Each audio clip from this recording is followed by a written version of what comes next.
La collégiale de Vernon, elle a une histoire assez ancienne puisque ses origines démarrent au XIe siècle. Alors aujourd'hui, on hérite d'un édifice qui a traversé le temps, qui a été plus ou moins soigné, réparé, chouchouté, avec des mortiers appropriés notamment. Et on a un édifice qui est malade, qui souffre des effets de l'eau, de ses conséquences. Et nous, on est obligé d'intervenir justement pour retrouver une hygiène sanitaire à l'édifice et assurer sa pérennité et sa conservation. Là, on a établi un diagnostic général sur l'édifice pour voir un petit peu l'ampleur de la problématique.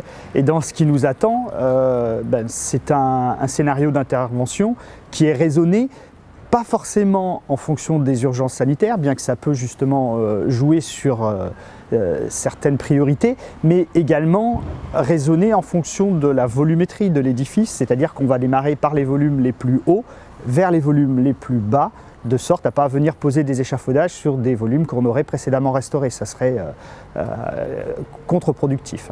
Aujourd'hui, on a un diagnostic précis avec des travaux sur plusieurs phases, sur plusieurs années, sur plusieurs tranches. Une phase 0 dite d'urgence l'année prochaine. Le budget communal a déjà été fléché pour 500 000 € en 2018, pour 1 million d'euros en 2019 et pour de nouveau 500 000 € en 2020. On sera aidé des différents partenaires. Le département, Sébastien avait initié un plan dédié au patrimoine sur lequel on va aller chercher entre 400 et 500 000 €. Voilà, on a des cofinanceurs, on a l'État aussi qui va participer, mais le chantier est tellement important et la somme finale est extrêmement conséquente, donc on aura besoin de tout le monde.